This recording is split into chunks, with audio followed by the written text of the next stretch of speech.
Bonjour à tous, merci d'être là.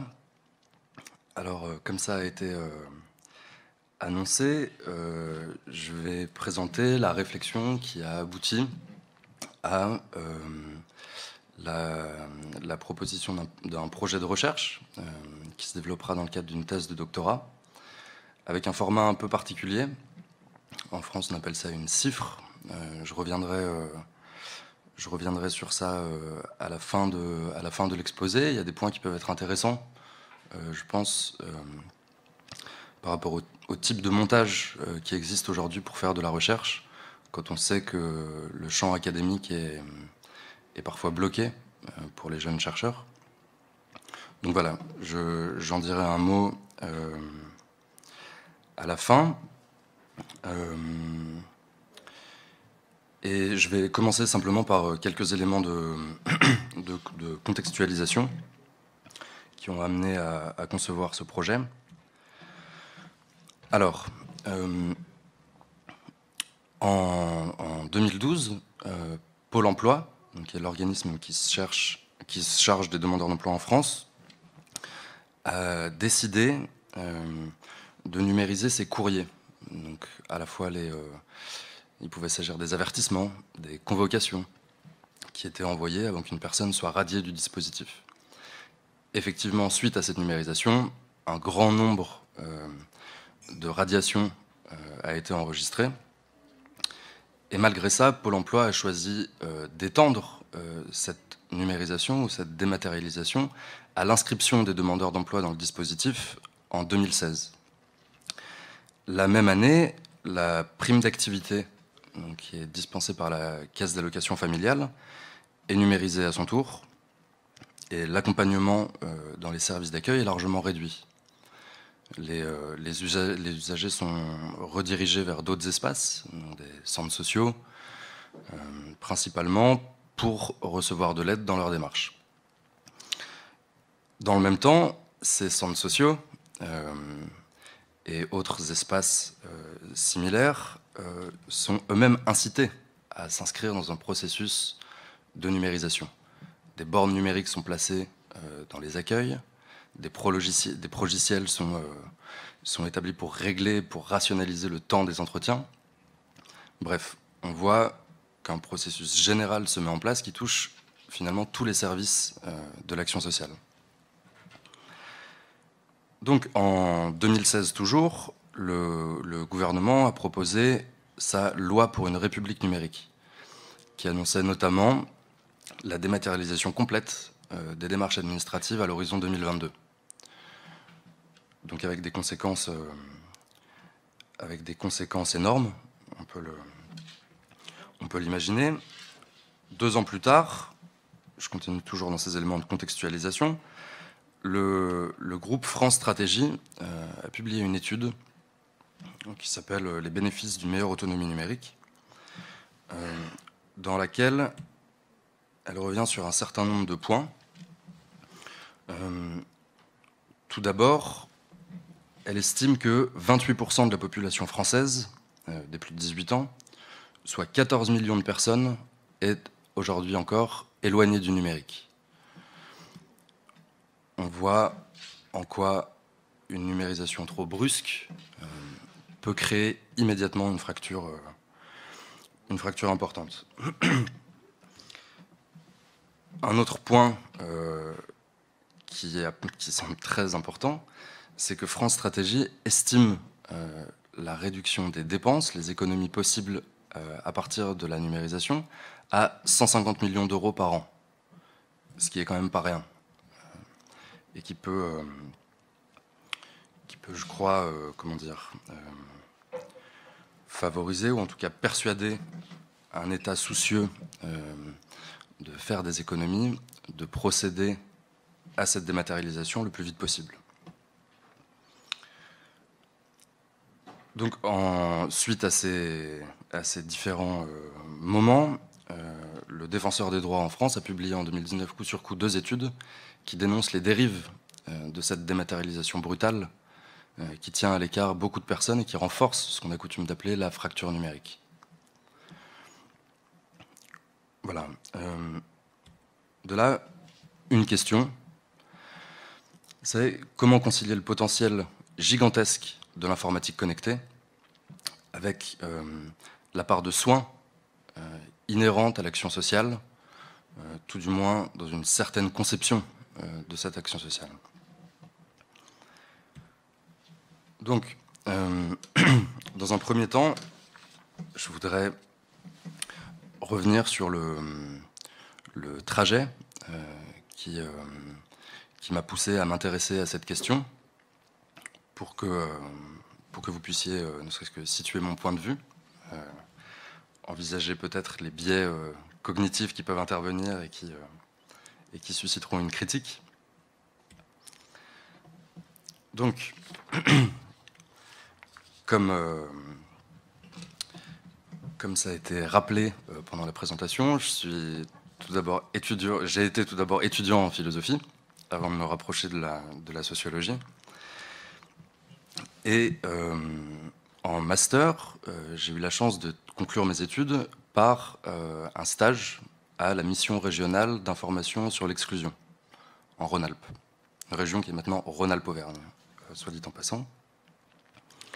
Et le travail qui m'était confié pendant ce stage était de développer une réflexion approfondie sur la façon dont l'idéal d'autonomie était mobilisé par les différents acteurs du travail social, à la fois les professionnels, les usagers, et également la manière dont cet idéal était mobilisé dans les politiques publiques, pour légitimer certaines réformes. Donc, tout heureux de mettre à contribution mes connaissances finalement assez superficielles sur la morale kantienne, je me suis préparé à traquer tous les signes d'une autonomie transcendantale dans les lieux d'exercice du travail social.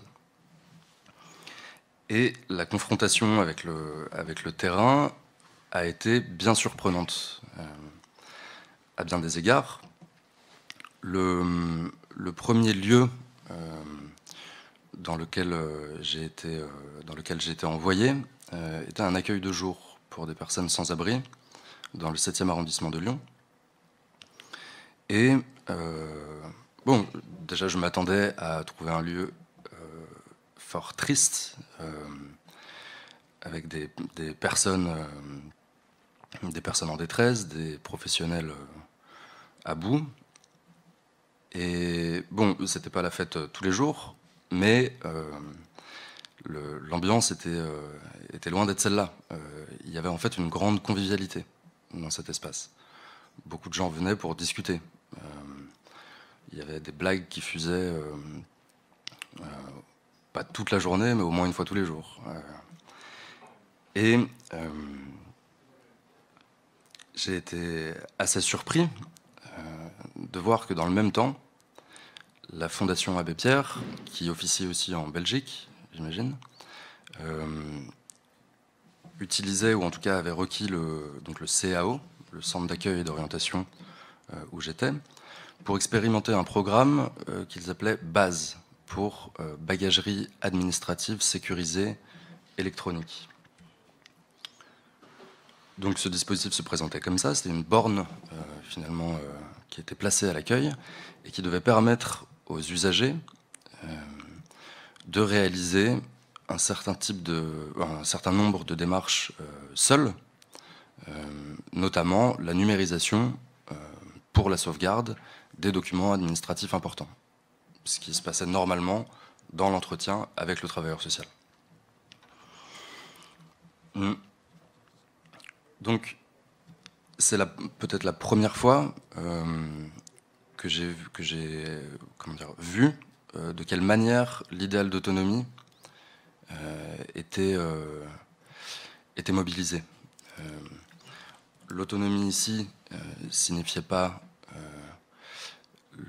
un haut niveau de liberté assis sur la morale, comme ça pouvait être le cas dans la philosophie moderne. Ça signifiait simplement se débrouiller tout seul. Savoir et devoir se débrouiller tout seul avec des outils techniques nouveaux. Ce qui est, par rapport à la philosophie mentionnée, une acception quand même partielle de ce bel idéal d'autonomie. Tout au long de mon stage, j'ai réalisé que ce type de dispositif était en installation à peu près partout.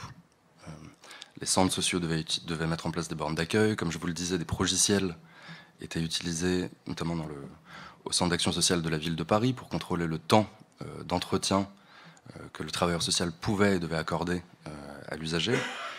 Bref, cette incitation à la dématérialisation, à la numérisation, qui participait d'un processus de rationalisation de l'action sociale, était à l'œuvre à peu près partout. Et à chaque fois, vu d'un mauvais œil par à peu près tous les professionnels que j'ai rencontrés. Donc, de là, une question qui me semble centrale, c'est pourquoi vouloir à tout prix rationaliser des éléments, comme je le disais, une part de soin, qui relève avant tout d'une dimension relationnelle et qui ne se soumet pas à cette rationalisation souvent brutale.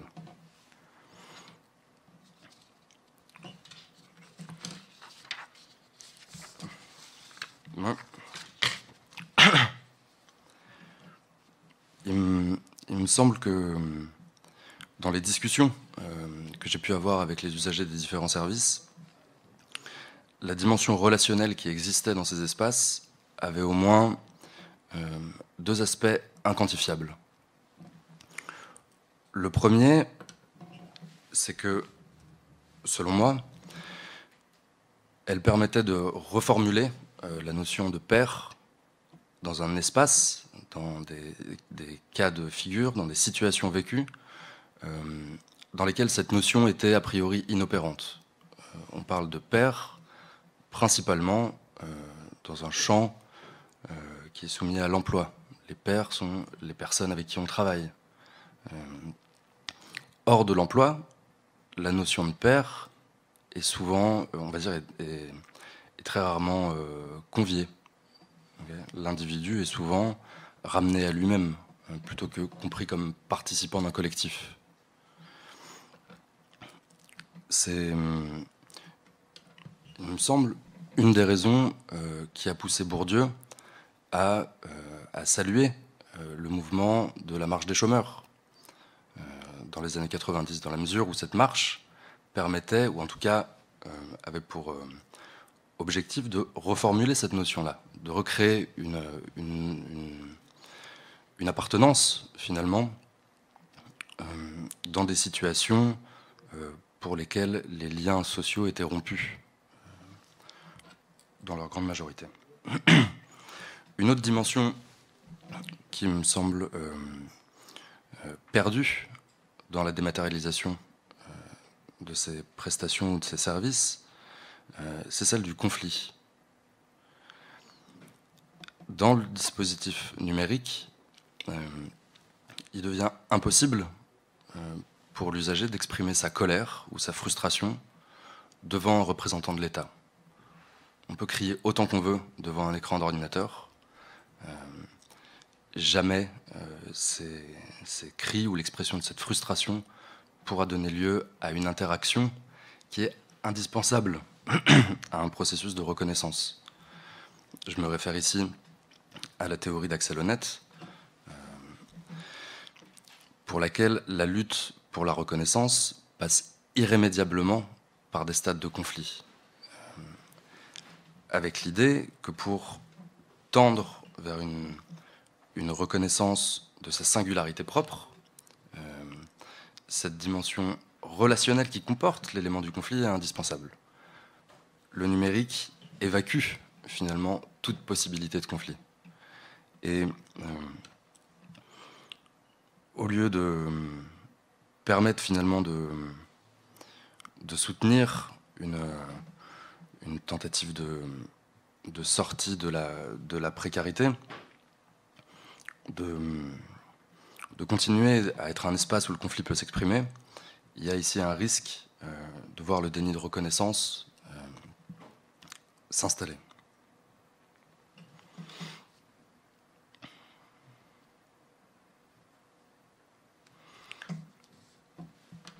pour continuer sur ce point,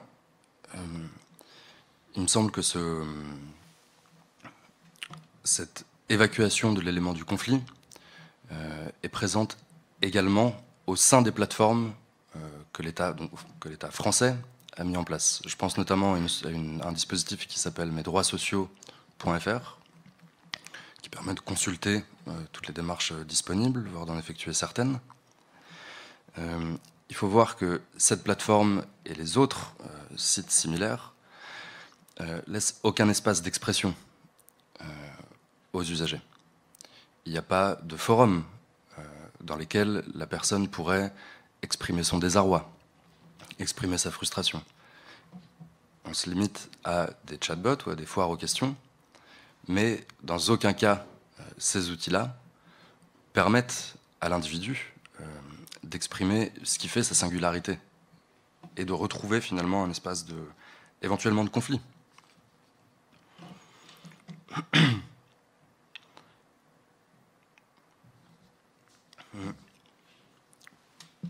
Par rapport au film qui va être projeté ce soir, il y a un point qui me semble important. On a tendance à dire que finalement,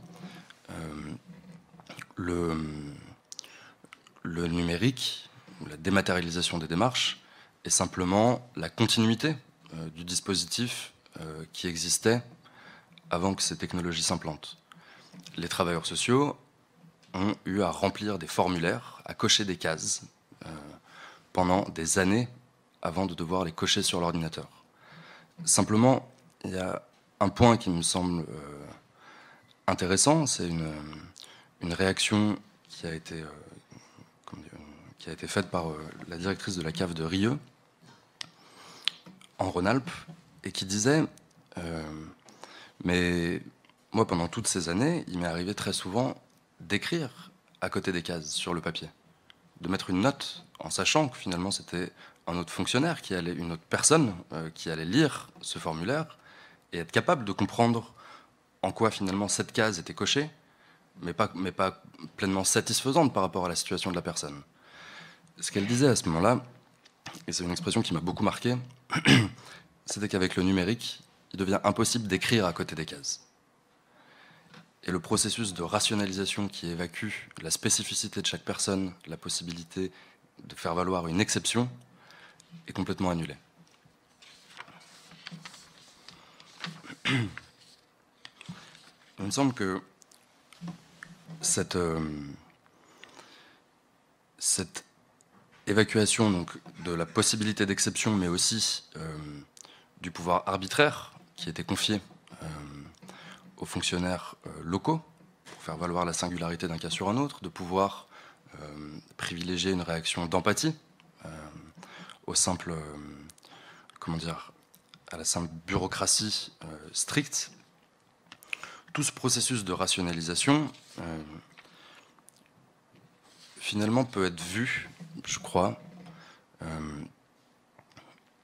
comme l'idéal de l'État libéral tel que le concevait Foucault. Dans la naissance de la biopolitique, Foucault rappelle que la question que se pose cet État est comment ne pas trop gouverner. Et à cette question, il me semble que l'État plateforme répond en remplaçant l'arbitraire de personnes humaines, d'agents de terrain, par l'objectivité supposée d'un algorithme. Et cette réponse présente certains avantages. Si on se réfère notamment à l'étude d'Alexis Spire sur les agents qui travaillent en préfecture par rapport à l'accueil, notamment à l'accueil des migrants, et qui doivent décider d'octroyer ou non un droit de séjour. Alexis Spire montre que de nombreux biais racistes peuvent être à l'œuvre. Okay, l'agent de terrain est pas, fait nécessairement valoir ses préférences, qu'il en soit conscient ou non. Et à cet égard, on peut penser qu'un fonctionnement algorithmique va permettre de sortir de cet arbitraire et correspondrait davantage à un idéal de justice entendu comme égalité. À cet égard, il me semble intéressant de voir et de reprendre la polémique qui a eu lieu récemment sur le software qui s'appelle Compass aux États-Unis. Je ne sais pas si vous avez entendu parler de cette histoire. Selon l'ONG ProPublica, un algorithme qui était utilisé pour faciliter les décisions de justice, en tout cas pour estimer les chances de récidive d'une personne qui avait été prise à commettre un délit, cet algorithme donc, de facilitateur a été prouvé raciste, ou construit sur un biais raciste. C'est-à-dire que la population afro-américaine était deux fois plus, avait deux fois plus de chances d'être prise pour cible ou d'être envisagée comme susceptible de récidive que la population blanche, sans aucun fondement finalement dans la manière dont l'algorithme était construit. Je trouve que c'est assez intéressant de mettre en parallèle à la fois l'arbitraire que met en avant Alexis Spire et le biais sur lequel est construit un algorithme supposé objectif, et de montrer que finalement, en essayant d'évacuer l'élément arbitraire des agents de terrain, on ancre plus profondément cet arbitraire dans des dispositifs qu'on juge plus justes, sûrement à tort.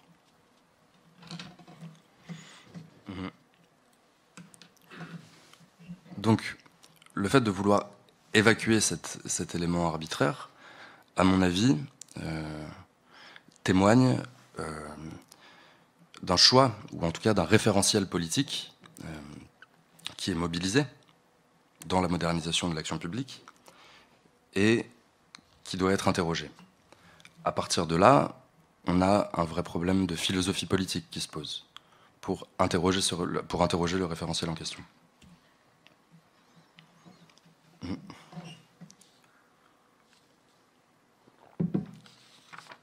Donc, je vais faire appel à vos souvenirs de philosophie.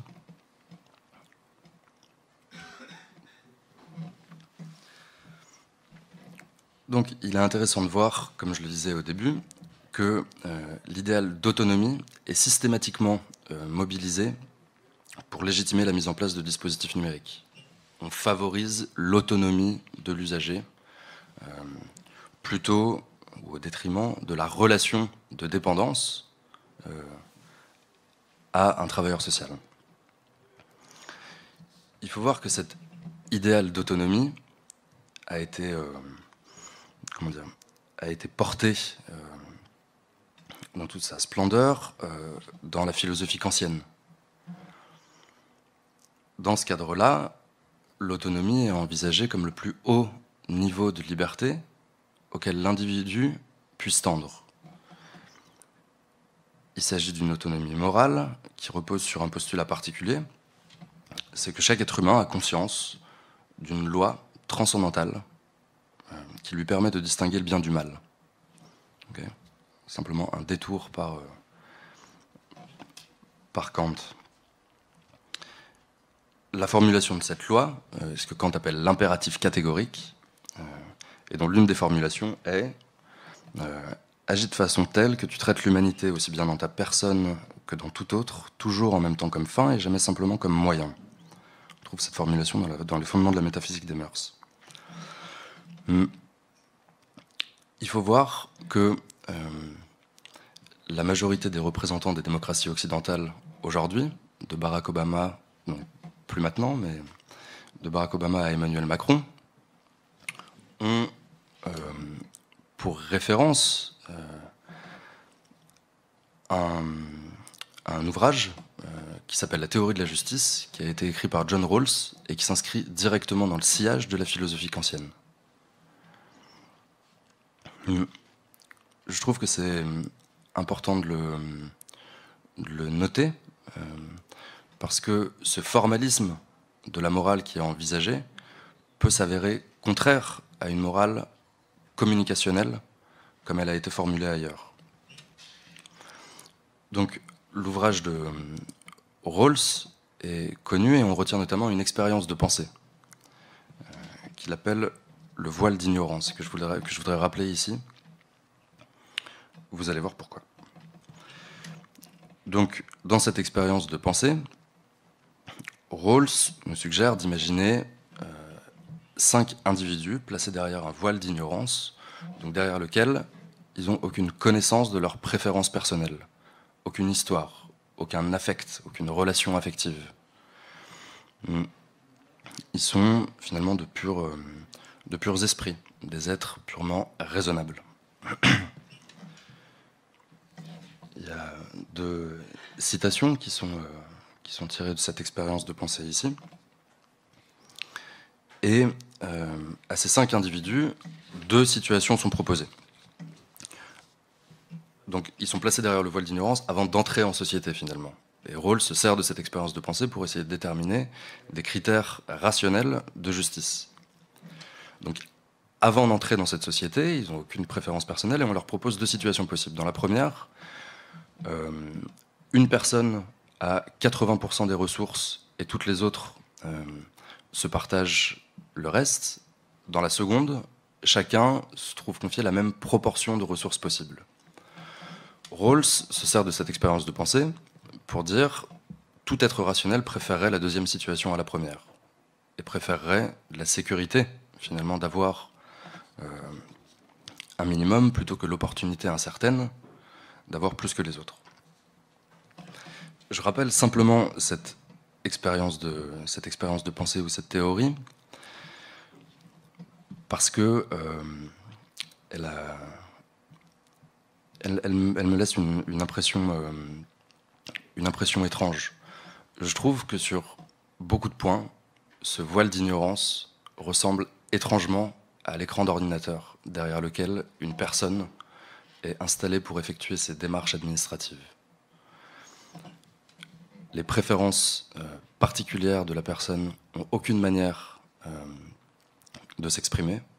Les relations affectives, les affects sont ignorés absolument. Et la personne est réduite finalement à un agent rationnel qui coche des cases et qui est censé fonctionner de manière uniquement rationnelle, pas raisonnable, et finalement est réduite à un numéro. Vous pourrez contester à loisir cette intuition. C'est pas une théorie, c'est simplement une impression étrange qui relie le formalisme de cette morale et finalement la manière dont aujourd'hui le dispositif numérique est installé. Donc, il me semble que pour faire une déclaration d'impôt, il n'est pas très grave finalement que nos préférences personnelles ne soient pas consultées. Il est même sûrement plus pratique, ce serait embarrassant de devoir discuter avec un inspecteur des impôts des dernières séries qu'on regarde sur Netflix ou des dernières photos qu'on a postées sur Instagram. Par contre, pour des personnes qui vivent dans une situation de précarité, qui se caractérise très souvent par une marginalisation, par un isolement relationnel, cette relation-là qui pouvait avoir lieu dans les services présentiels peut être extrêmement importante. Notamment, et pour la raison principale, qu'elle est un des derniers liens qui rattache parfois l'individu à la société et à une norme sociale fondée non pas seulement sur l'emploi, mais sur la communication et sur la reconnaissance intersubjective que peut trouver l'individu.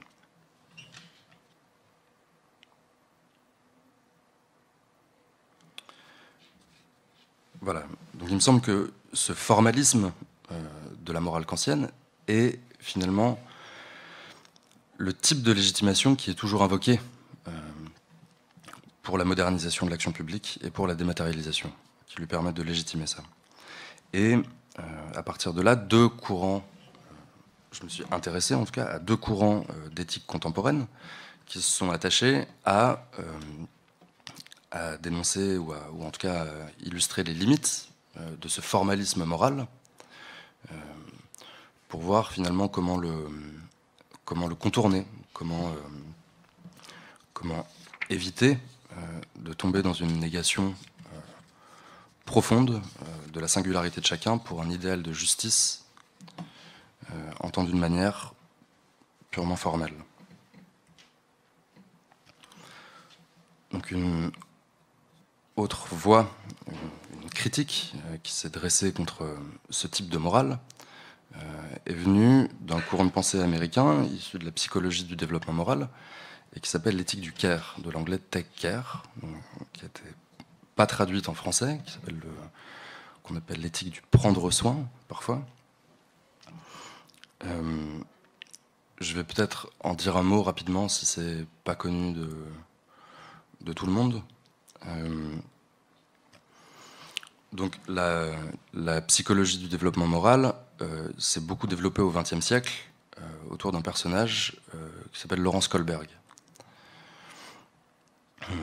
qui a développé une théorie du développement cognitif par palier d'acquisition. Donc, on le voit avec le schéma qui est en haut à droite. Pour faire court, ces stades ou paliers d'acquisition moraux sont construits dans une optique, encore une fois, très kantienne. Le plus haut niveau de développement moral auquel on peut tendre est un formalisme absolu, complètement abstrait. Okay. Donc, autrement dit, l'être moral par excellence est caractérisé par l'absence complète de préférences personnelles au moment du choix. Pourtant, les tests expérimentaux de cette théorie ont fait apparaître un gros problème. Pour contrôler cette théorie, Kohlberg a eu recours à un test qu'on appelle le dilemme de Heinz. Je vous le rappelle rapidement. Heinz est un homme dont la femme est très malade. Le pharmacien de la ville ou du village a le médicament qui pourrait la sauver. Simplement, il n'a pas les moyens de l'acheter. Et on pose la question à des jeunes enfants à différents âges pour mesurer leur niveau de développement moral. On leur demande est-ce que Heinz doit voler le médicament? Et il se trouve qu'à un certain âge, les petits garçons commencent à répondre en grande majorité oui, il doit voler le médicament parce que le principe de sauvegarde de la vie domine et est supérieur au principe de propriété. Donc, les petits garçons hiérarchisent les principes en conflit ou en compétition dans le dilemme pour arriver à un choix rationnel. Okay. Il se trouve qu'au même âge, les petites filles ont tendance à répondre mais pourquoi est-ce qu'il ne demande pas au pharmacien? Pourquoi est-ce qu'il ne lui explique pas la situation? Il comprendra, il pourra lui donner le médicament. Le problème, c'est que dans le schéma qui était proposé par Kohlberg, directement inspiré de Jean Piaget, la conclusion qui doit être tirée de ça, c'est que les petits garçons atteignent le 4e niveau de développement moral plus rapidement que les petites filles qui, selon leur réponse, resteraient bloquées au 3e niveau. Autrement dit, que les garçons auraient un développement moral plus rapide que les filles.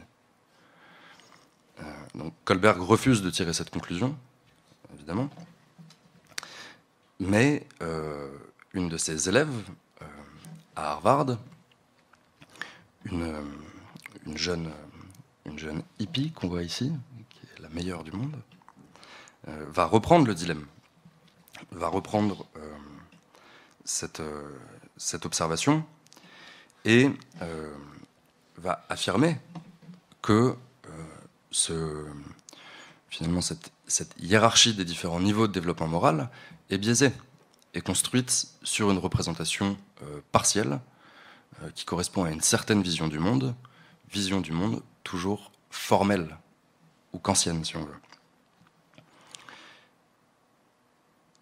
Elle suggère que ces différents stades de développement moral pourraient ne pas correspondre à l'expérience féminine et qu'il faudrait non pas vouloir réduire tout le monde à ce modèle de développement moral, mais en construire un autre qui cette fois pourrait correspondre. C'est ce qu'elle va appeler, ou ce qu'elle va appeler non seulement de ses voeux, mais sur lesquels elle va travailler, en appelant à une voie différente. C'est le titre qu'elle donne à son ouvrage, qu'on voit juste là.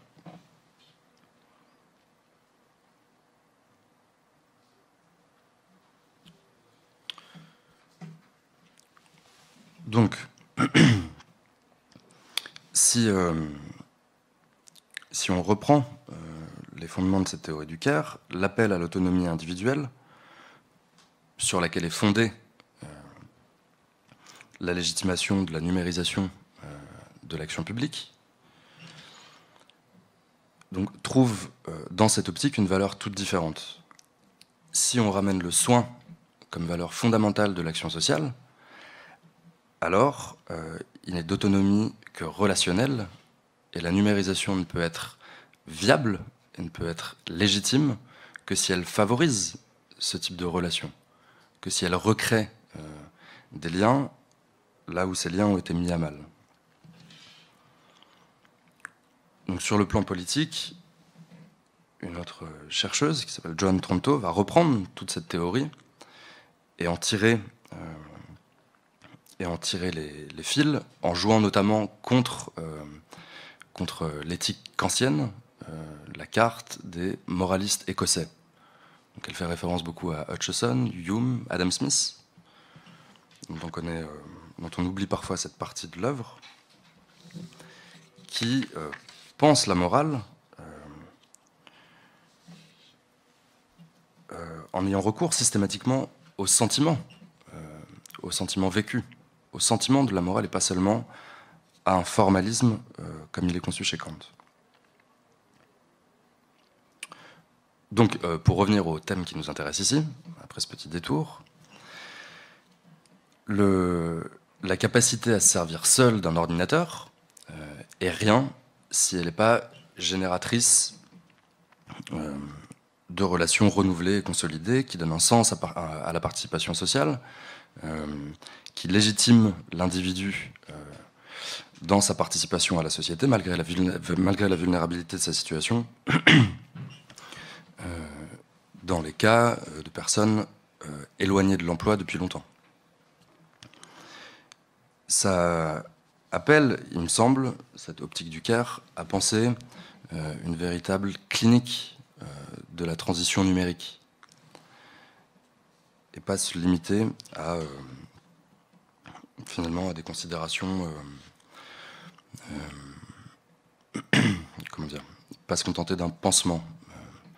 Le thème de la fracture numérique permet souvent aux décideurs politiques de finalement mettre en place quelques formations locales pour dire que le problème est pris à bras-le-corps. Ce qui, à mon sens, ne suffit pas du tout. Il faut interroger finalement la morale qui est au fondement et qui permet, qui légitime ce type de transition. Donc, si on ramène l'action sociale à sa dimension de soin, ce que je fais dans une optique performative, au sens de Austin, la numérisation des démarches n'est légitime que si elle vient soutenir la vulnérabilité des individus. Le thème récurrent de la fracture numérique suffit à mettre en doute la viabilité de la dématérialisation sur ce point. Et le doute est double si on s'intéresse aux travaux notamment de l'Odenor et de Pierre Mazet, qui montrent que cette fracture numérique recoupe la fracture sociale.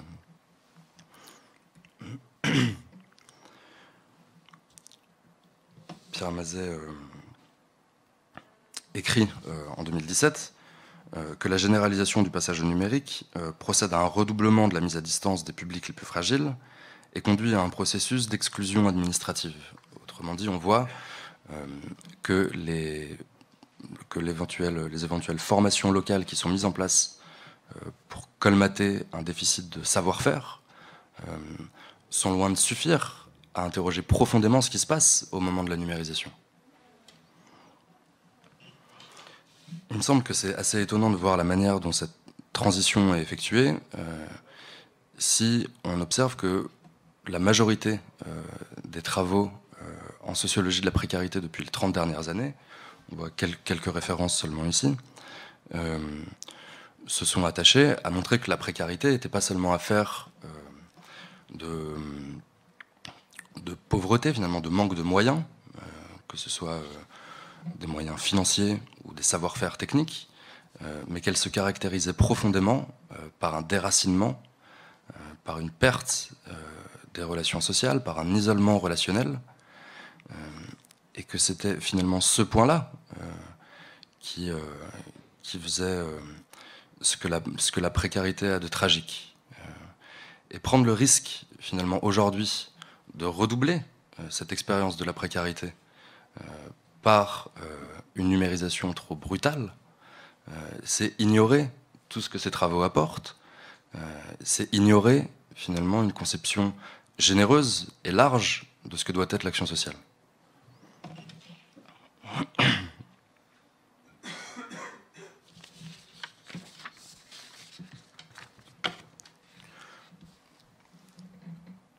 Donc, je vais en appeler une dernière fois à vos souvenirs de philosophie pour interroger un autre courant encore d'éthique contemporaine qui rejoint finalement la critique qu'on peut faire à travers l'éthique du Caire, à travers un autre biais.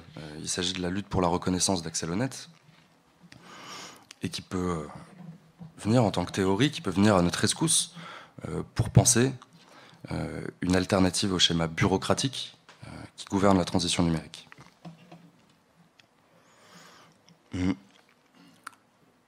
Donc, pour Honneth, qui s'inspire directement des écrits du jeune Hegel, la reconnaissance, l'idéal de reconnaissance auquel doit tendre une société, ne peut pas se contenter de l'élément du droit. La garantie qu'a un individu d'être reconnu parce qu'il dispose de droits à l'intérieur d'une société en tant que citoyen, ne peut pas être l'aboutissement d'une élévation ou d'une construction éthique de la société. Pour Hegel, il y a une dimension qui doit dépasser le droit formel et qui porte sur la subjectivité de l'individu. Dans la théorie de la reconnaissance, l'objectif à atteindre, et pas seulement le respect du droit, même si c'est une étape fondamentale, mais la reconnaissance pour un individu de ses capacités et de sa singularité propre à l'intérieur d'une société donnée qui est elle-même particulière. Il y a une conception située, ancrée de la moralité, ancrée dans des relations intersubjectives et dans un environnement défini,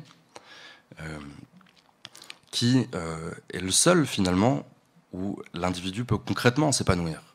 Le formalisme kantien est intéressant pour penser l'égalité de droit, mais par contre, pour penser l'émancipation de fait, il s'avère parfois insuffisant, en tout cas dans la manière dont il est souvent mobilisé ici, à travers l'idéal d'autonomie.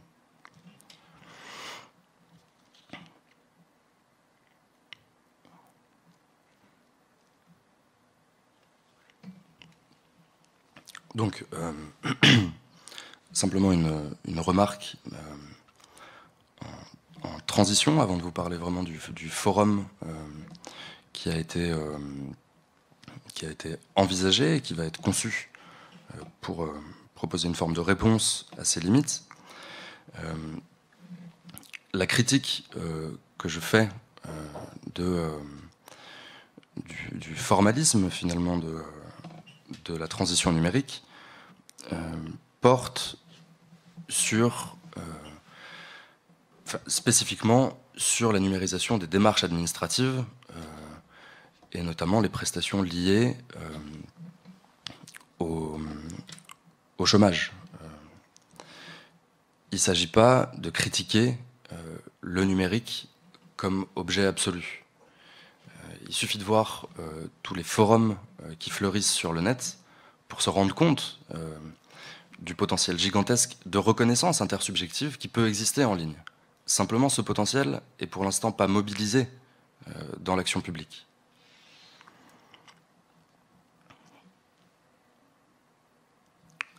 Il me semble intéressant de voir ce point et de revenir finalement au début de l'histoire de l'informatique connectée. On peut le faire avec l'ouvrage de Fred Turner qui présente très bien ça, pour voir que finalement cet enjeu de reconnaissance subjective de communication a été placé dans l'informatique connectée dès ses débuts et a été fixé comme idéal de l'informatique connectée dès ses débuts. L'épopée donc Fred Turner revient notamment sur l'épopée du WELL, le Whole Earth Electronic Link, qui fait apparaître des témoignages très significatifs sur ce point, de personnes qui se sentent exclues des normes sociales en vigueur. Donc à ce moment-là, c'est les États-Unis des années 60, donc, qui se sentent exclus de ces schémas et qui trouvent dans les relations en ligne, finalement, la reformulation d'un lien social qui était manquant pour eux. Et ce potentiel-là, ce potentiel de reconnaissance, véritablement, est absolument pas investi. Et absolument pas investi pour l'instant sur les plateformes publiques. Pour revenir encore plus loin, il y a cette citation de Claude Shannon qui, en bon cybernéticien, rappelle que le dispositif est conçu pour permettre, doit être conçu pour être capable d'interpréter le maximum de messages possibles et pas simplement un message défini. Je trouve que c'est important de revenir à ça. La manière dont la rationalisation est opérée aujourd'hui pour les démarches en ligne, en réduisant à quelques cases les possibilités d'expression de l'individu, facilite le traitement de l'information. Mais elle perd toute la richesse qui pourrait exister dans un propos plus développé. Et ne pas essayer, en tout cas ne pas faire ce pas qui consisterait à essayer d'élargir les possibilités de réponse possibles, d'élargir les possibilités d'expression, et à mon sens une mauvaise manière de faire suite à ce que les pionniers du numérique ont mis en place. On pourrait revenir aux théories de Gilbert Simondon pour questionner cet aspect-là. C'est finalement la manière dont le dispositif est mobilisé aujourd'hui ne serait pas une forme d'hypertélie, si on le compare à la manière dont Shannon l'utilise.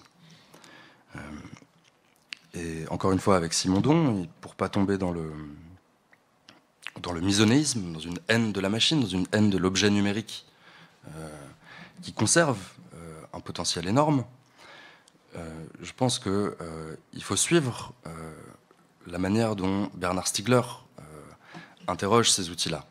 Et toujours concevoir le numérique et les technologies en général comme pharmacone, c'est-à-dire à la fois comme remède et poison. Identifier ces deux aspects-là sans rejeter a priori tout le dispositif pour les aspects négatifs qui apparaissent. Donc, la question que je posais jusque-là était pourquoi vouloir rationaliser absolument des choses, y compris quand il n'est pas raisonnable de le faire. La question devient maintenant comment rendre raison à cette irrationalité numérique. Et c'est ce que je veux essayer de faire à travers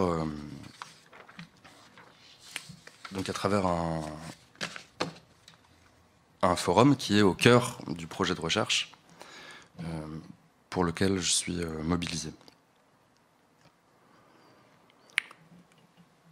Les questions qu'on se pose ici sont directement issues de la réflexion que j'ai essayé de proposer. La question se décompose. Il s'agit à la fois de penser une transition numérique qui respecte la dimension du soin, qu'on voudrait attacher et conserver dans l'action sociale. Il faut se demander comment on peut laisser une place à une lutte pour la reconnaissance à l'intérieur de ce dispositif, donc en intégrant éventuellement des espaces où le conflit peut avoir lieu, même si ça peut paraître contre-intuitif. Et finalement, de se demander de quelle manière le numérique peut être mobilisé, non pas pour redoubler, mais pour répondre, ou en tout cas pour soutenir le défi de la précarité. Donc, ce projet de recherche s'est inscrit dans un cadre un peu particulier, que je vais rappeler ici. Donc, en septembre 2016, a été créée la chaire de recherche contributive sous l'égide de l'Institut de recherche et d'innovation dirigé par Bernard Stiegler, que vous avez eu, qui est venu vous présenter ses travaux ici. Donc cette chaire, qui réunissait une équipe pluridisciplinaire de jeunes chercheurs en sciences sociales, a vu le jour pour accompagner le développement du territoire de Plaine Commune, dans la banlieue nord de Paris. Le partenariat donc, qui s'est créé, non seulement entre Bernard Stiegler et le directeur de Plaine Commune, Patrick Brauzek, s'est enrichi d'une participation à la fois de l'Université Paris 8, d'un groupe d'industriels appelé Rêves de scènes urbaines, et de différents acteurs qui sont venus prendre part à ce projet, qui a pris une importance assez considérable. Donc la réflexion qui aboutit au projet que je suis venu vous présenter ici a vu le jour au sein de cette initiative. J'ai intégré la chaire de recherche contributive il y a 2 ans maintenant pour trouver les moyens, ou en tout cas essayer de poser ces questions-là dans un espace concret qui était celui des maisons de l'emploi de Plaine Commune. Donc les maisons de l'emploi, c'est un dispositif un peu particulier qui regroupe un accompagnement des allocataires du RSA, du revenu de solidarité active, des missions locales qui s'occupent des jeunes en difficulté, et des espaces qu'ils appellent des cyberbases, dans lesquels des ordinateurs sont mis à disposition des usagers, avec un accompagnement possible pour refaire son CV, effectuer certaines démarches, etc. Donc, concrètement, le projet que j'ai présenté doit d'ailleurs se développer à partir de 4 maisons de l'emploi, à Saint-Denis, à Saint-Ouen, à La Courneuve et à Épinay-sur-Seine. Donc toujours dans cette communauté de communes qu'on appelle Plaine Commune. Et ces espaces, donc les maisons de l'emploi, sont intéressants parce qu'ils conservent jusqu'à aujourd'hui une dimension présentielle très importante. Il y a encore ces relations possibles, non seulement entre usagers et professionnels, mais également entre les usagers, on va dire des usagers entre eux. C'est un point qui me paraît essentiel parce que le dispositif qui a été envisagé, qui a été conçu de manière intellectuelle pour l'instant, repose justement sur des groupes de travail d'usagers réunis autour de cet objet.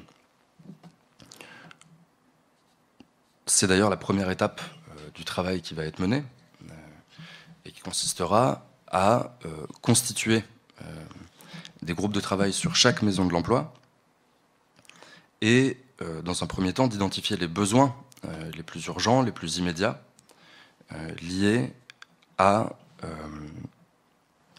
la numérisation des démarches, aux démarches à effectuer en ligne, aux problèmes rencontrés, etc. C'est à partir de ces besoins identifiés que l'architecture du forum qui va être construit pourra être envisagée. Il ne s'agit pas de concevoir un espace a priori sur lequel les personnes aient aucune prise. La seconde étape de ce travail passera par des séances en groupe pour aborder les différents problèmes liés au fonctionnement et à la vie d'un forum. Je pense à la mise en place d'une charte de sociabilité, d'un bilan sur les prestations sociales envisagées avec un professionnel de l'accompagnement RSA et autres, une réflexion sur l'ergonomie du forum, un apport à partir des questions liées aux droits du numérique, et pour finir, évidemment, la dimension technique que suppose la construction d'un objet comme celui-là. La troisième étape du travail qui va être mené consiste en la mise en activité, l'animation et la modération du forum, qui sont on va dire des étapes évidentes et indispensables. Et finalement, on va dire l'aspect qui rejoint et qui légitime ce travail comme un travail de recherche repose sur l'analyse des contenus partagés en ligne. C'est la dernière étape on va dire, c'est envisagé comme la dernière étape de ce travail qui devra permettre de voir avec donc l'observation participante et le travail de mise en place qui aura été fait, de voir finalement les limites, les blocages qu'il y a à œuvrer vers une reconnaissance en ligne et les points intéressants qui mériteraient d'être approfondis et sur lesquels il serait possible de capitaliser. Voilà, pour cette dernière étape de l'analyse des contenus en ligne, le travail de Madeleine Acriche à l'école des mines ParisTech est une ressource méthodologique précieuse qui sera mobilisée. Donc, pour bien montrer l'objet qui sera conçu, l'enjeu lié à l'objet à concevoir, l'idée est justement de ne pas rejeter le numérique absolument, mais de voir comment ces potentialités peuvent être mobilisées pour répondre aux défis qu'on a évoqués. Il me semble que l'objet du forum peut être intéressant parce qu'il place la relation, la communication au cœur du dispositif, ce qui n'est pas le cas dans les plateformes actuelles. Voilà. Donc pour être complètement honnête par rapport à ça, le projet que j'ai évoqué a reçu un financement de 3 ans dans le cadre d'une thèse de doctorat CIFRE, donc c'est des conventions un peu particulières. Les reports successifs qui ont eu lieu pour des raisons bureaucratiques ont fait que le travail n'a pas encore commencé. Il doit commencer en septembre. Il est possible que ce travail-là soit divisé en deux, que je bascule sur la dimension théorique et philosophique qui a été évoquée, en laissant le soin d'une partie du travail de terrain à un autre chercheur, dont le nom n'est pas encore connu. Mais dans tous les cas, ce projet va voir le jour, et j'ai été ravi de vous le présenter. Merci.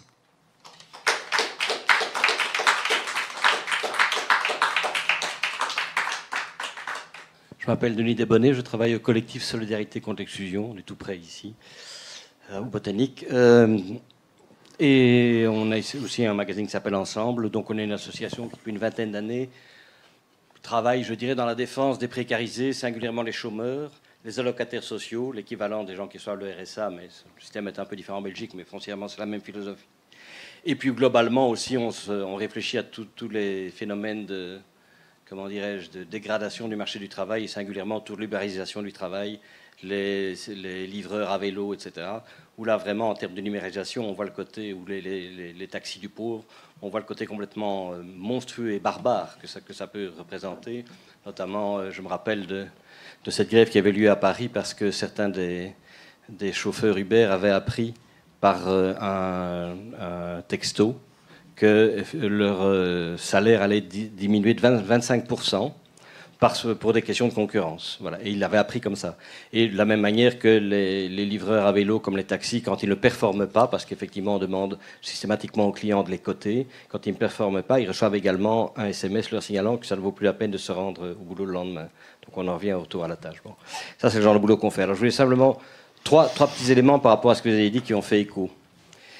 Il y a de ça 6-7 ans, on avait interviewé dans notre magazine un agent du Forem. Le Forem, c'est l'organisme qui est censé accompagner les chômeurs dans leur employabilité. Donc c'est en principe pas un organisme sanctionneur. Si ce n'est que depuis des années, on leur demande de transmettre de manière automatisée une série de données pour savoir si les gens sont venus au rendez-vous, si les gens sont assidus aux formations, etc. C'est obligatoire, ils n'ont qu'une prise là-dessus. Et ça paraît directement à l'ONEM, qui était, jusqu'à peu, l'organisme qui, effectivement, pouvait sanctionner. Et donc, il y avait des travailleurs sociaux qui étaient vraiment les travailleurs sociaux, qui étaient là pour essayer d'encourager ou d'aider au mieux leur public, qui disaient, en fait, on devient des rabatteurs on ramène les gens à la guillotine, en quelque sorte. Et on avait interviewé un agent du Forum, parce qu'on avait appris que, de manière, je dirais, tapageuse, il avait démissionné avec, je crois qu'il a même fait une lettre ouverte, et il expliquait pourquoi. Et il expliquait qu'il y avait un nouveau dispositif, qui est un nouveau logiciel qui était d'application obligatoire. Et en fait, ça consistait à, effectivement, rationaliser les entretiens. Et où, lors de l'entretien avec le chômeur, la première chose qu'on avait dit aux agents, c'est surtout, vous ne montrez pas votre laptop. Et secondo, vous engagez une conversation à bâton rompu, mais en fait, il y a une série d'éléments qui doivent impérativement être abordés. Et au fur et à mesure, vous cochez discrètement. Donc, un formulaire préenregistré. Et à la fin de l'entretien, mais surtout, c'est très important que la personne en face n'en soit pas conscient, vous faites Enter, et ça partait directement à l'ONEM, donc à l'organisme sanctionneur. Et il a dit, ça, pour moi, ça a été la goutte en trop, ça fait des années que j'en avais marre, mais là, ça veut dire que toute autonomie, on parlait d'autonomie, y compris l'autonomie du travailleur social, a disparu. Tout le côté relationnel, etc., voilà, maintenant, on en arrive vraiment à faire du taylorisme. Bon, ça, c'était une chose. Deuxième chose, et aussi avec l'aspect minutage de temps, parce qu'effectivement, on voyait en combien de temps le formulaire avait été rempli. Alors, plus globalement, nous, ce qu'on constate depuis, je dirais, une quinzaine d'années, c'est que dans l'ensemble du secteur social, et je dirais même de la santé, notamment de la santé mentale, on entend exactement les mêmes plaintes et le même ras-le-bol des travailleurs sociaux ou des travailleurs. Et notamment, un des aspects, c'est l'inflation administrative absolument délirante, absurde, où effectivement le moindre acte posé doit faire l'objet d'un rapport, effectivement, avec des formalités standardisées. Et il dit que ça se fait complètement au détriment de l'aide. Alors que d'autre part, nos permanences, notamment pour les services de santé mentale, explosent. On ne sait plus où mettre les gens dans les salles d'attente. Mais du coup, à plus forte raison, on a des injonctions à ce qu'on fasse de l'abattage et que les entretiens se fassent en 10 minutes. Et enfin, le tout dernier élément, je signale que, coup sur coup, vient de paraître une étude sur le burn-out et la désespérance totale du secteur infirmier. Et il y a même un dossier dans le Soir Magazine à ce propos. Et enfin, tout dernier élément, c'est que dans les aspects, je dirais, un peu plus heureux, il y a une initiative qui a été prise par le secteur social, notamment à l'initiative du Forum Bruxelles contre les inégalités. Ils ont fait un grand forum, effectivement, sur que devient le travail social. Et ce qu'on est sorti, très largement, les demandes qui venaient de la salle, de l'audience, c'était qu'on mène une véritable réflexion sur les fondamentaux du travail social à défendre contre ce genre de pratiques, et que donc il y a une initiative qui se prend et qui va démarrer maintenant en septembre-octobre, qui s'appelle pour une école de transformation sociale, et qui remet justement en cause ce genre de processus. Et je terminerai simplement en disant ceci. Donc ça, c'est pour dire qu'il y a quand même de l'espoir. L'espoir, c'est qu'il y a un véritable ras-le-bol. Le comité de vigilance en travail social qui chapeaute un peu, qui est un organisme de défense de la déontologie des travailleurs sociaux qui existe depuis une quinzaine d'années, ils ont fait il y a 5 ans un colloque sur leur 10 ans, sur leur 10e anniversaire. Et ce qu'ils disaient, c'est il y a 10 ans, on avait réagi quand des travailleurs travaillant avec des réfugiés se sont trouvés en tôle pour avoir aidé des réfugiés. Et là, on a vraiment dit il y a une ligne rouge qui est franchie. Et on a fait un premier forum et on s'est rendu compte que dans l'ensemble du secteur social, il y avait le même genre de désespérance et de ras-le-bol. 10 ans après, ils ont fait un forum, ils ont dit nous avions à l'époque pointé les menaces qu'on pressentait. Ce qu'on peut vous dire 10 ans plus tard, c'est que c'est nettement pire que ce qu'on croyait. Ça, c'était la conclusion. Et donc, j'en termine. Vous vous interrogez sur la pertinence de la numérisation dans la forme qu'elle prend aujourd'hui. Et est-ce qu'effectivement, ça remplit les soucis et les impératifs du CARE et d'une véritable relation sociale, etc. À mon sens, poser la question, c'est y répondre. Parce que moi, ma conviction, par rapport à ce que nous voyons depuis 10 ans dans le secteur social, dans la manière dont on traite, notamment les publics précarisés, c'est que ce n'est pas accidentel, c'est totalement intentionnel. Ce n'est pas qu'effectivement on a affaire à des gens qui ne réalisent pas ce qu'ils font ou qui partent sur de mauvais modèles. C'est qu'il y a vraiment une volonté de taylorisation, je ne peux pas dire autrement, effectivement, mais aussi que ça s'inscrit dans la fameuse activation des chômeurs, l'état social actif, etc., avec toute une part aussi de culpabilisation, avec une part de transfert de la responsabilité sur l'usager lui-même. Et donc, voilà, je ne dis pas qu'évidemment tous nos politiques sont des salauds et que tous les travailleurs sociaux sont effectivement des capots. Bien sûr que non. La preuve en est, c'est qu'il y en a plein qui ne sont pas d'accord. Et qu'il y a aussi des politiques qui dénoncent ça. Des hommes politiques ou des femmes politiques qui dénoncent ça. Mais globalement, sur le plan tendanciel, pour moi, ce n'est pas de l'ordre de l'accident. C'est un projet politique. Et vous l'avez parfaitement dit. Le macronisme correspond parfaitement à ça. Mais nous avons notre macronisme à la belge. Voilà qui va aider l'optimisme de Luc. Peut-être que... Mais je voulais dire par rapport au témoignage très intéressant de monsieur, par rapport à votre travail qui est... là, vous êtes un chercheur, vous faites votre doctorat, vous avez 3 ans, vous avez un projet là-dessus qui relève d'une certaine conscientisation évidemment évidente. Mais est-ce que vous êtes connecté à d'autres associations? Par exemple, quand monsieur fait état d'une réflexion plus large pour repenser l'action sociale, est-ce que vous avez des connexions au-delà de votre travail? Est-ce que vous êtes impliqué dans un tissu, voilà, pour avoir un peu... est-ce que vous replacez ça dans une démarche beaucoup plus large? Oui, alors merci pour la riche intervention. J'ai beaucoup de choses à répondre. Alors oui, avec les chercheurs de la chaire de recherche contributive que j'ai évoquée, dont certains sont partis, il y a eu pas mal de mouvements. On a monté une association, l'association pour la recherche coopérative, et qui nous permet finalement d'aller voir et d'aller interroger des acteurs de différents territoires et de différents secteurs. On est notamment assez proche, et ça m'amène au premier point que vous évoquiez, par rapport à l'ubérisation. On est assez proche d'un groupe qui s'appelle CopCycle, et qui regroupe, finalement, qui est une coopérative de livreurs à vélo, et qui répond à l'enjeu de l'ubérisation en se réappropriant les moyens de production dans le modèle coopératif, qui, il me semble, est assez intéressant aujourd'hui pour penser des détournements locaux. Alors évidemment, ça n'a pas l'ampleur de Uber ou de Deliveroo, mais quand même, ça marche assez bien. Ils ont un projet économique qui est viable, en plus d'avoir un projet politique intéressant.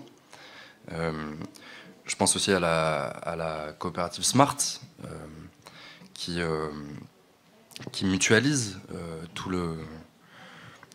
finalement toutes les assurances et tout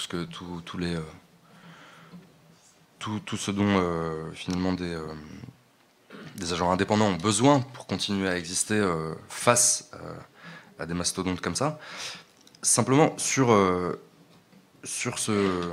ce point-là, l'intérêt que j'ai pour le mouvement coopératif, et notamment à travers cet exemple de CopCycle, je vous conseille de regarder si jamais vous ne connaissez pas. C'est un copain, c'est des copains aussi. Il me semble que ça réactive toute une réflexion aussi, avec une base historique sur le droit à sur le mouvement du droit à l'autogestion des ouvriers au XIXe siècle, qui a posé quand même en France certains fondamentaux de ce que deviendrait la sécurité sociale ensuite, ne serait-ce que dans finalement justement la mobilisation de la notion de père, la recréation de la notion de père à un endroit où elle était bafouée, où elle était cassée justement pour empêcher des prises de pouvoir locales. Et ce moment-là de l'histoire est, je crois, intéressant aujourd'hui, à travers les différentes formes de mouvements coopératifs, pour interroger des réactions possibles à l'ubérisation. Cette idée, finalement, j'aime beaucoup l'idée de Michel de Certeau, qui serait que finalement la réappropriation du pouvoir politique et symbolique passerait par des actions de braconnage culturel locaux, c'est-à-dire de réappropriation des formes symboliques dominantes, de détournement de ces formes-là pour se les réapproprier, et pour en faire finalement des outils de lutte et d'affirmation de soi, de sa singularité, qu'elle soit individuelle ou celle d'un groupe. Cette idée de braconnage local, je pense qu'on la retrouve en tout cas qu'on peut voir quelque part ça dans le pouvoir discrétionnaire des agents de terrain. Je ne veux pas idéaliser le travail des travailleurs sociaux. Certains sont très bien à simplement appliquer à la lettre une procédure qui est mise en place par une hiérarchie qui a ses préoccupations. Et voilà, c'est comme ça. Mais la possibilité de contourner, de détourner un peu localement, de ruser, reste, il me semble, fondamental. Et je crois que l'initiative dont je vous parlais, CopCycle, par rapport au modèle dominant et au processus d'ubérisation, est un cas comme ça de braconnage à plus grande ampleur. Ce n'est que vraiment sont autonomes. Par contre, quand vous dépendez d'une hiérarchie qui elle-même reçoit des injonctions de la grande hiérarchie, qui elle-même reçoit des injonctions du politique, parce que c'est comme ça que ça se passe, ces marges de manœuvre qui existaient, ce que j'entends partout, c'est qu'elles se réduisent, et les seuls qui tiennent le coup, ce sont ceux qui sont délégués syndicaux, parce que ça coûte un pont, les coûte dehors. Pour le reste, effectivement, nous avons une sympathisante de notre collectif qui participe à toutes nos actions, qui travaillait à l'ONEM, et qui a été mis dehors après des années de résistance. Le jour où elle a vraiment pété un câble, elle a dit à son chef, vous êtes des gestapistes, je ne suis pas une gestapiste, parce qu'on l'a comparé avec son collègue qui avait eu 15 exclusions sur la semaine, et elle, alors officiellement il n'y a pas de quota, c'est comme pour les mois de séjour, officiellement il n'y en a pas, dans les faits il y en a. Donc j'ai un peu peur, et s'il y a des initiatives collectives qui se mettent en place, et qui ne sont pas de retrait du système, parce que la coopérative c'est bien, mais c'est aussi, voilà, on ne fonctionne pas dans les grandes machines, c'est justement parce que cette initiative de travailleurs qui pendant des années ont développé des stratégies de résistance de ce type-là, mais qui disent quand effectivement ton ton est menuté, quand tu es vraiment Big Brother, à part que c'est pas un immense ordinateur qui te surveille, c'est ton propre ordinateur qui te surveille. Ton outil de travail, là, voilà.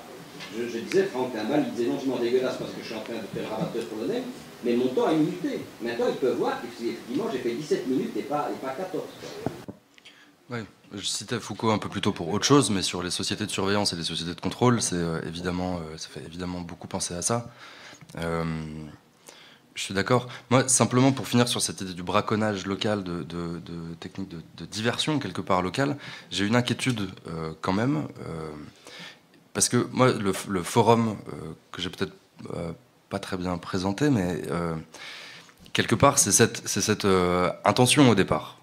C'est à un moment de créer une bifurcation dans la manière dont le numérique est pensé dans le champ de l'action sociale, pour le détourner de son usage très rationalisé et ouvrir une possibilité d'expression au sein même de plateformes qui sont, sur lesquelles il n'y a pas cet espace d'expression.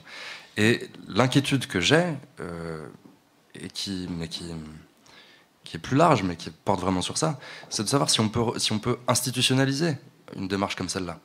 Même si c'est un projet de thèse, c'est financé par une communauté de communes qui dépend de financement public, etc. Et est-ce que finalement, s'il faut s'en remettre à des détournements locaux, est-ce que c'est même possible de formaliser? Est-ce que c'est pas déjà entré dans le jeu que de faire ça? C'est une inquiétude. Je me rassure en me disant que j'amène un petit peu de poison qui deviendra remède là-dedans, mais enfin voilà, c'était une idée une chose que je voulais répondre aussi. Oui, bonjour. Voilà, alors je vais parler avec mes tripes, mon sang, mes viscères, etc. Donc ça sera un peu peut-être chaotique. Mais c'est parce qu'en fait, il y a la colère. Donc la colère, c'est un sentiment, justement, à un moment, vous en avez parlé. Alors ça sera bienveillant, malgré tout, si vous avez peut-être l'impression contraire. Ici, ça se situe dans un cycle de conférences annuelles qui est porté par, je crois, Culture et Démocratie et d'autres, qui s'intitule « Pour un numérique plus humain ». Et en fait, je crois que déjà, en fait, partir d'un postulat qu'il y aurait un numérique plus humain, c'est déjà une impossibilité en fait intellectuelle. C'est-à-dire, le numérique, par essence, n'est pas humain. D'accord ? Ça, c'est une première chose posée. À partir du moment où le numérique n'est pas humain, on peut se poser la question, est-ce qu'on n'a pas le droit d'interroger la nécessité du numérique en lui-même ? Or, vous vous êtes situé, en tant que doctorant, dans un parcours personnel que je pense bienveillant, mais qui est quand même... Vous venez de donner les limites, les dernières limites. D'ailleurs, en fait, vous êtes financé par de l'institutionnel, etc. Vous cherchez vos propres mots pour être un intellectuel qui sait poser une thématique de manière raisonnable, etc. Et vous avez posé le cadre complet en fait de votre démarche, c'est-à-dire essayer d'être à la marge dans un système qui est plus ou moins numériquement oppressant et où vous finissez par dire il ne s'agit pas d'interroger le numérique en soi. Il s'agit simplement de l'adapter et de le rendre plus humain. Donc vous êtes exactement dans la ligne de des cadres de conférences ici. Or, moi, ce que j'ai envie de porter comme question radicale, mais comme je l'ai déjà formulé plusieurs fois et qu'on me traite de passéiste ou de moyenâgeux, etc., je me suis permis de réécouter la chanson de Brassens, Le Moyenâgeux, hier, qui m'a fait beaucoup de bien. Parce qu'en fait, moyenâgeux, ça ne veut pas nécessairement dire passéiste. Ce que je pose comme question, alors la première question que je vais vous poser, est-ce qu'il n'y a pas moyen de mettre un moratoire sur le numérique? Quelque chose qui serait, par exemple, au niveau de l'humanité entière.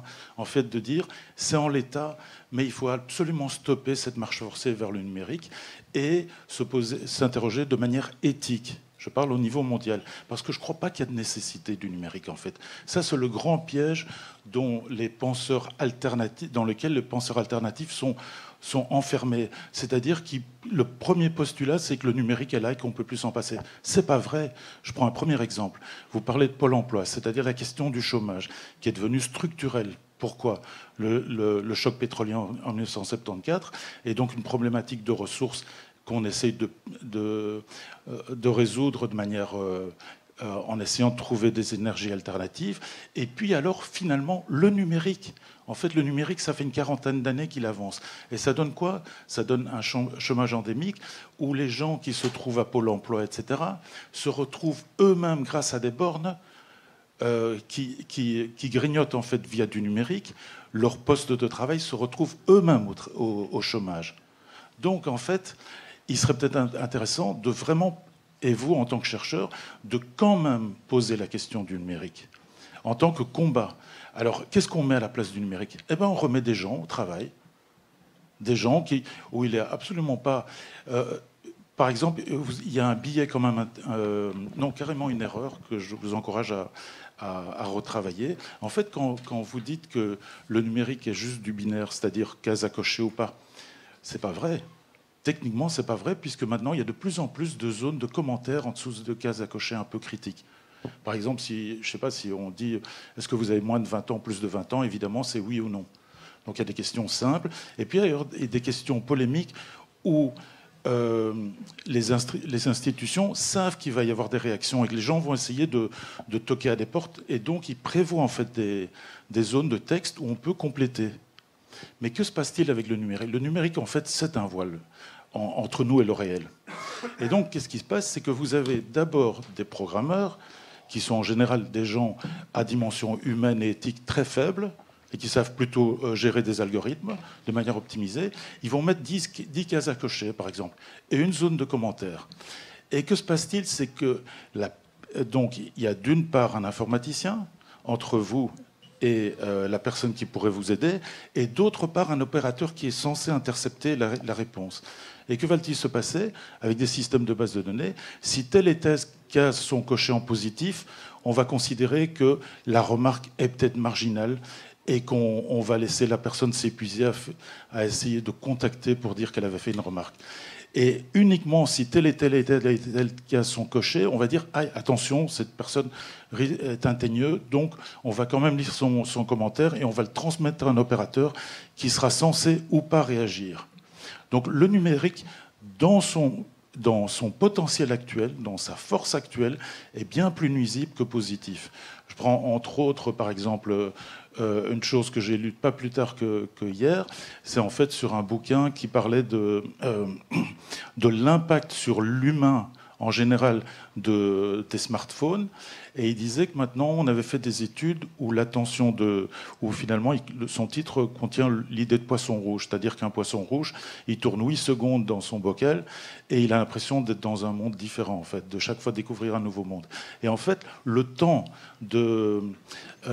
d'attention de pas mal d'humains, maintenant, c'est à peine 8 secondes. Ils doivent être sollicités par autre chose. Donc, un moratoire sur le numérique au niveau mondial, dans les grandes institutions, en disant en l'état, on est obligé de faire avec, mais il faut absolument remettre de l'humain et du vrai humain et de détruire tout le numérique qui est nocif, ça me paraîtrait une démarche beaucoup plus importante. Je termine par un dernier truc, et croyez-moi que ce n'est pas du tout malveillant, mais comme vous parlez de Kant, interrogez-vous sur le plan personnel entre fin et moyen et éthique. J'en dirai pas plus, si vous voulez, on peut en parler ensemble après. Voilà. Donc ma grande question, c'est, je suis désolé, j'amène chaque fois ici cette même question, et je suis pas un passiste, je suis pas un moyenâgeux, je suis contre le numérique, et pour le moment, dans son essence, c'est-à-dire il faut poser la question du numérique en tant que tel. Et à partir de là, avec une démarche éthique, commencer à, je dirais, de manière très, très, très colérique comme ça, on remet à zéro, on remet les compteurs à zéro en numérique, c'est-à-dire qu'on laisse les choses comme on peut dans l'état, et puis on essaie de repenser tout ça et de ne remettre du numérique que par rapport à de l'éthique, par exemple. Voilà. Je ne sais pas si... Donc c'est contre le numérique. Merci, mais par contre, je pense que c'est la première fois que vous exprimez aussi clairement dans le cycle. Je pense que... Non. Ben, on ne vous a pas traité de moyenâgeux ici. Oui. Donc, par rapport à un moratoire, je pense qu'ici, on a un titre bienveillant, qui reste bienveillant sur le numérique, mais je pense que dans les gens que nous avons eus, les réflexions que nous avons été plus loin que simplement être bienveillants vis-à-vis du numérique. Par rapport à un moratoire tel que vous dites, pour moi, je reste dubitatif quant à sa possibilité. Monsieur ici me rappelait une conférence de Bernard Friot à Namur, où justement il disait on ne sait pas faire ça n'importe quand et pour n'importe quoi. Il y a actuellement une possibilité d'agir sur le climat parce qu'il y a une mobilisation qui n'existait pas avant. Cette mobilisation, elle a commencé dans les années 70. C'est dans les années 70 qu'on a commencé à attirer l'attention sur l'impact sur l'environnement, la nécessité de changer d'économie, etc. Il a fallu depuis les années 70 pour qu'aujourd'hui, une jeune génération sorte dans les rues et se mobilise là-dessus. Pour avoir un tel impact, une telle mobilisation par rapport au numérique, je pense que les conditions ne sont pas encore rassemblées, qu'il faut y travailler, quoi. Mais je voulais... Oui, merci. Moi, on va dire, pour prendre le contre-pied, je ne suis pas d'accord avec votre point de départ non plus, qui serait de dire il faut refuser absolument et prendre,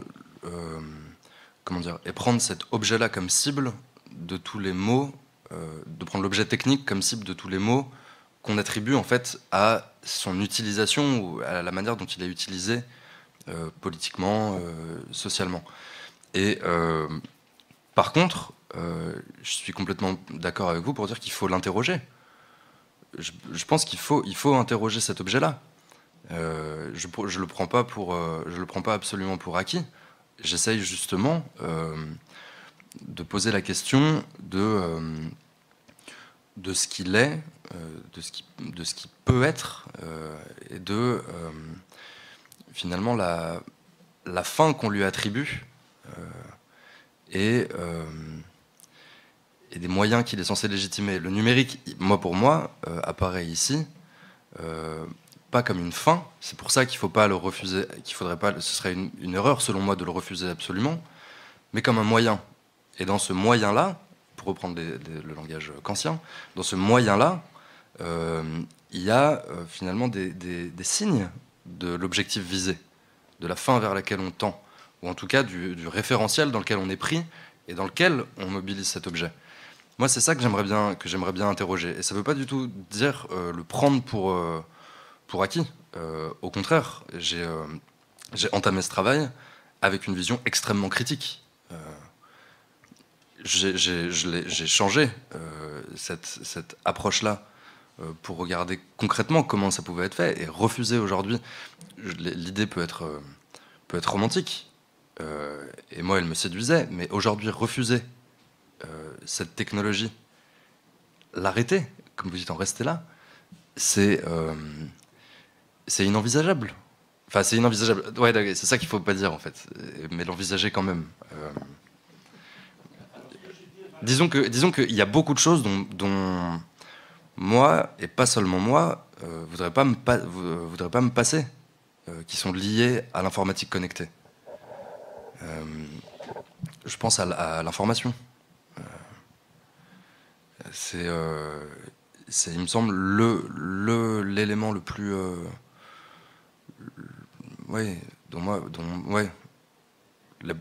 l'information et puis l'étude, les outils énormes que ça procure pour l'étude.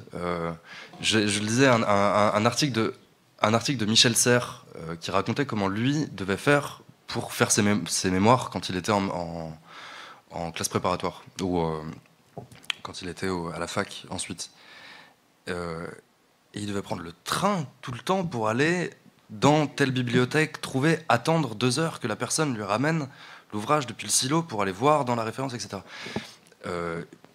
Moi, pour ce qui me passionne, en tout cas, l'informatique connectée me donne accès à des choses qui me demanderaient, soit auxquelles j'aurais pas accès sinon, ou qui me demanderaient 10 fois plus de temps et 10 fois plus d'efforts. Et donc il me semble qu'il y a tout un tas... Et puis la communication en ligne, je trouve que la communication en ligne, je sais pas, on peut critiquer ça aussi, on peut en avoir une mauvaise vision. Il y a une chose que je voulais ajouter peut-être, l'idée du moratoire, moi me plaît, mais simplement par rapport à ce qui peut être critiqué en premier lieu, ce que je présente là est finalement va apparaître très peu urgent. Quand on regarde l'État,